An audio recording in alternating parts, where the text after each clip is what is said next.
Olá, hoje nós vamos entrevistar uma pessoa que participou dos nossos cursos de EAD, uma pessoa muito especial, uma arquiteta com especialização em arquitetura de sistemas de saúde.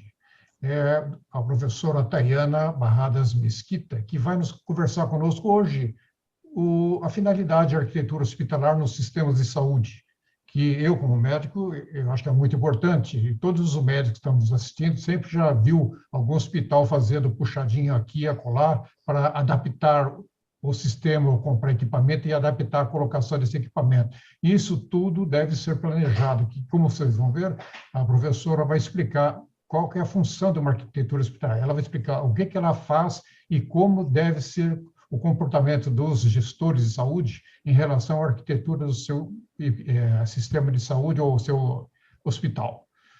Muito bem, professora, seja bem-vinda à nossa pequena entrevista. Gostaria que você explicasse um pouco para os nossos ouvintes qual que é a finalidade da arquitetura hospitalar? Por que é importante a arquitetura hospitalar? Você fez um curso de MBA, o nosso curso de MBA do Instituto Carreira de Saúde, e uma matéria só específica de arquitetura hospitalar. Qual a importância disso? Oi, gente. Oi, doutor Paulo.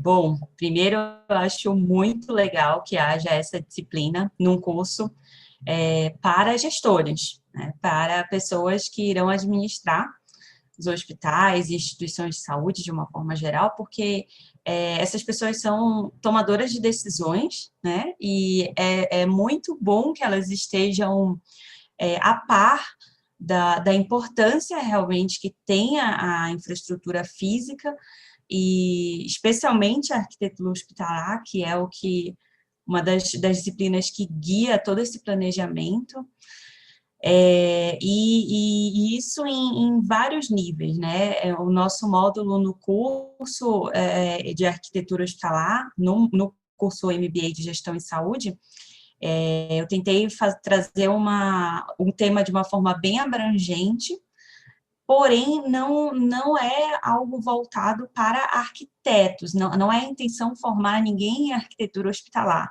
né? Para isso existe um curso específico, uma especialização específica só sobre isso, que é para o pessoal de arquitetura e engenharia, né, fazer. Mas é um módulo que dá uma visão geral sobre vários aspectos, né, do micro ao macro, do quanto que é importante e também o porquê que é importante, né? Então, eu trouxe isso de uma forma que eu tentei deixar claro, trouxe de uma forma que não tão técnica, não falei em linguagem de arquitetura, o que eu falei eu tentei explicar para que todo mundo entendesse, que realmente é um assunto de interesse geral, né? Não é só para arquiteto, não. Todo mundo, principalmente o pessoal que está gerindo as instituições, deveria ter esse conhecimento, o que ajuda muito também a gente na hora de fazer o projeto, quando a gente está falando diretamente com os gestores, quando eles entendem a importância e o que a gente está falando, a coisa flui muito melhor para todo mundo. Não, doutora Tayana, é muito comum os pequenos hospitais, geralmente os pequenos e médios hospitais, já têm uma estrutura antiga, por exemplo, Santa Casa, herdam a estrutura já montada, isso vamos dizer, do século passado, e vem mantendo a tradição. E para modelizar essa estrutura, você tem que mudar algumas coisas, várias coisas na estrutura do prédio. E qual que é a dificuldade que você encontra nesses gestores para fazer essas modificações? Existe alguma limitação, por exemplo, arquitetônica, tombado pelo patrimônio histórico, não pode mudar a fachada, não pode mudar isso, pode mudar aquilo, você tem que fazer uma arquitetura de interior.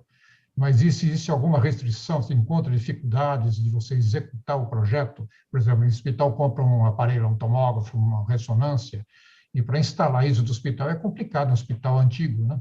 Então, quais são as dificuldades que vocês encontram como arquitetos na área de saúde e que você pode passar isso para quem está assistindo? As dificuldades, elas existem muito por isso que você falou, né? Os hospitais, eles são antigos e, às vezes, a gente não precisa nem pensar nos mais antigos, como Santa Casa, que são realmente de outro século.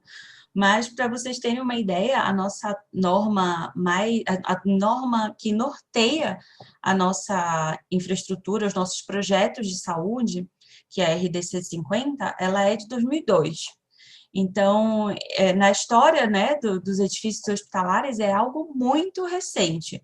Embora já temos as nossas críticas, eu falei um pouquinho sobre isso também numa das aulas do curso, que em quase 20 anos, né, ela já defasou um pouco, mas ela continua sendo o nosso norte. Mas que hospital foi construído depois de 2002? Né, que de fato se encaixou nesses parâmetros mínimos de espaço. Então, os hospitais que foram construídos antes disso, ou seja, a grande maioria, né, em termos de nacional, assim, eles normalmente não estão dentro dessas normas. Só que toda construção, toda reforma, uma paredinha que a gente vai mover, hoje em dia, a gente tem que adaptar o espaço para essa norma, no mínimo para essa norma. Então, as dificuldades são várias, tanto pela infraestrutura, que às vezes está muito engessada, às vezes a gente tem problema de pilares, que a gente não tem como mudar, né? A gente só tem como mudar as paredes, a gente tem problema de passagem de infraestrutura, de dutos de ar-condicionado, que são muito grandes, e muitas vezes temos que trabalhar com reforço, a gente tem problema de pé direito, que a norma também estabelece alguns pé direitos mínimos, principalmente para áreas mais críticas, como o centro cirúrgico, e nem sempre é fácil de conseguir esse pé direito em estruturas que já estão prontas.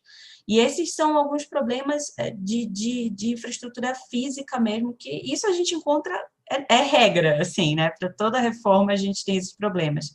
E tem esses ainda relacionados aos equipamentos, como, por exemplo, a instalação de uma ressonância, de uma tomografia, e até mesmo de coisas um pouco mais complexas, como um acelerador linear. O acelerador linear, eu sempre gosto de pegar esse exemplo, porque é uma coisa extrema, porém, é um tratamento que tem muitos hospitais querendo incorporar hoje, né? Porque a gente está com um problema crescente, infelizmente, né, de câncer na nossa sociedade, e tem muito hospital querendo incorporar essa tecnologia, esse tipo de tratamento oncológico nas suas unidades. Então, o acelerador linear, por exemplo, ele é um equipamento que é extremamente pesado, muito, muito, muito pesado, em termos de peso mesmo, de quilos.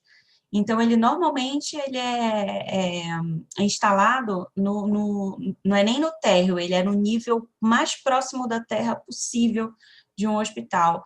Então, até no subsolo, se esse hospital tiver subsolo, o ideal é ele ir para o subsolo, porque senão se torna algo praticamente inviável, tanto de estrutura, e quando estruturalmente é possível, acaba sendo uma coisa extremamente cara se quiser instalar ele em outro lugar, né? Então, ele é um exemplo do quanto que é necessário planejar, porque a gente sabe que as tecnologias vão continuar vindo. Hoje é o acelerador linear. Hoje em dia a gente já tem alguns exemplos de tecnologias mais novas ainda do que o acelerador linear, né? A protonterapia, que eu acredito que ainda não chegou no Brasil nesse momento, mas é um tratamento também de câncer, né? Que precisa de uma estrutura também diferente, e a gente vai ter que se adaptar a isso em algum momento, quando ele for acessível no nosso país. Tudo isso, paredes assim de concreto de 1 metro de espessura, é praticamente um bunker, né? Então, tem essas, e por mais simples que seja, por exemplo, uma tomografia, não vamos chegar nesse mudador, mas uma tomografia. Até mesmo quando há espaço para instalar ela, a gente tem que pensar em coisas como, por exemplo, como que a tomografia vai chegar no local que ela tem que ir. Ela é grande, ela vai ter que ter uma rota, né? Então, até nisso a gente tem que pensar, porque você não vai quebrar o hospital inteiro por onde a tomografia vai passar até ela chegar na sala que ela tem que ficar, não. Até nisso tem que ter o planejamento, o hospital não pode parar. Então, essas são algumas das dificuldades desse grande quebra-cabeça aí que a gente tem que resolver sempre. Muitos hospitais grandes já têm um setor próprio de arquitetura interna, né? Os próprios arquitetos Sim. para resolver problemas de instalação de rede, instalação de água, instalação de gases, deslocamento de equipamentos, ampliação, já tem o seu próprio corpo de arquitetos.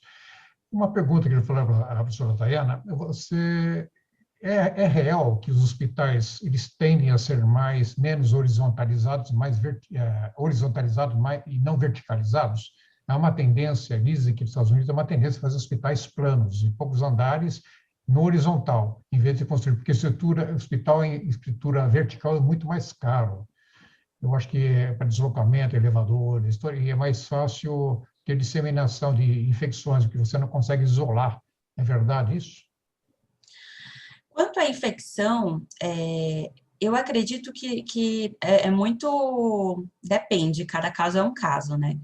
Eu acho que é possível ter um controle de infecção independente de hospitais horizontais ou verticais.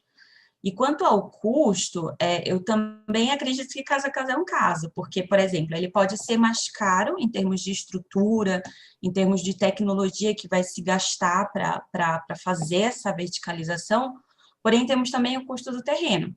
Então, quando a gente pensa também em grandes centros urbanos como São Paulo, por exemplo, é praticamente impossível você arranjar um terreno grande o suficiente, horizontal, bem localizado, que comporte um hospital. Então, às vezes é impossível, e quando há a possibilidade, também o custo acaba sendo extremamente elevado dessa ocupação, desse terreno horizontal, né? E assim, eu não sei se nos Estados Unidos está voltando a ser assim agora, eu acho que hoje em dia só consegue esse tipo de hospital, às vezes não hospital, às vezes algumas instituições de atenções especializadas, que aí já podem ser um pouquinho mais afastadas da cidade, né? Atenção à terceira idade, às vezes centros de atenção a doenças e problemas de saúde mental, também é muito interessante que sejam mais afastados, não para isolar ninguém da sociedade, como infelizmente a gente tem um histórico aí de hospital que começou assim, né, que queriam isolar, deixar o mais longe possível, não por causa disso, mas talvez realmente por poder ter essa possibilidade de ter alguma coisa mais horizontal, dessa forma você consegue trabalhar um pouco melhor com acesso à natureza, com a ventilação, o que deixa tudo um pouco mais, o design biofílico, né, que a gente chama, deixa tudo um pouco mais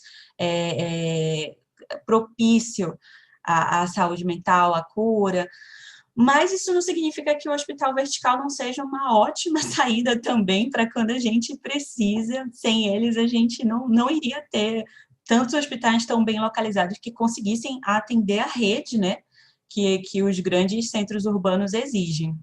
Então, mas historicamente existe um movimento disso, né? Foi mais realmente agora no século XX, especialmente depois da Segunda Guerra, que aconteceu essa verticalização dos hospitais, por todos esses motivos, né? Terrenos mais caros, centros urbanos precisando de mais hospitais, as tecnologias progrediram, possibilitaram, né? O elevador começou a existir, sem ele antes não era possível. O hospital horizontal só pode, se eu não me engano, até 3 pavimentos, tem que ter rampas gigantescas, então realmente precisa de um espaço muito grande para fazer hospitais horizontais. Mas todos têm suas vantagens e desvantagens, o que importa é tirar o máximo proveito das condições que a gente tem, né?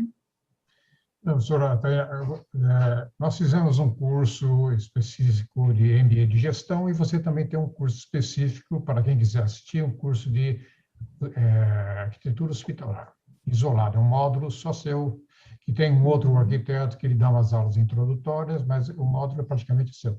O que você acredita que os alunos assistindo poderão adquirir? Que conhecimento que o curso que nos mesmos falou não é para formar arquiteto, mas quem assistir, quem fizer o curso, vai ter umas noções bem fundamentadas do que é necessário, o que você deve prevenir quando você for mexer na arquitetura hospitalar. Primeiro, chamar o arquiteto, e segundo, saber aonde você quer chegar, né? Isso é importante. Então, esse curso vai dar essa noção? Com certeza. Assim, a intenção não é formar arquitetos, mas isso não significa que também um arquiteto que não tenha ainda conhecimento nessa área possa também ver esse curso, Sim. porque ele dá essa visão geral, justamente, do que é a arquitetura hospitalar, do porquê que ela é necessária, do porquê que é importante que haja uma pessoa especializada, um arquiteto ou uma arquiteta especializada, assinando esses projetos, né, que tenha a responsabilidade em cima de tudo que um projeto de saúde implica, né? Infecção, controle de fluxos, melhora de operação do hospital, tudo isso. Então, esse curso ele vai dar um panorama do que acontece, de quais são os aspectos todos da arquitetura hospitalar, qual que é a importância de cada um deles, né? A gente entra um pouquinho em cada um deles para ter essa noção mais generalizada, porém, eu acho que qualquer um que se interesse pelo tema pode fazer esse curso, sim, sem problema nenhum. Tá ótimo. Então, para quem se interessar em fazer o curso da professora Tayana, vocês entram no site da Instituto Carreira e Saúde, www.carreiresaude.med.br. Lá tem o curso, tem a ementa da professora Tayana, quais são os temas que serão abordados, tem a duração do curso. E se vocês quiserem fazer o curso de gestão em saúde, também tem a parte da professora Tayana falando sobre o mesmo assunto. Muito obrigado, professora Tayana. Eu Nos que veremos em agradeço. breve em outro curso, provavelmente em outros projetos estarei contando com você. Com certeza. Muito Tudo de bom, obrigada. viu? Tchau. Tchau.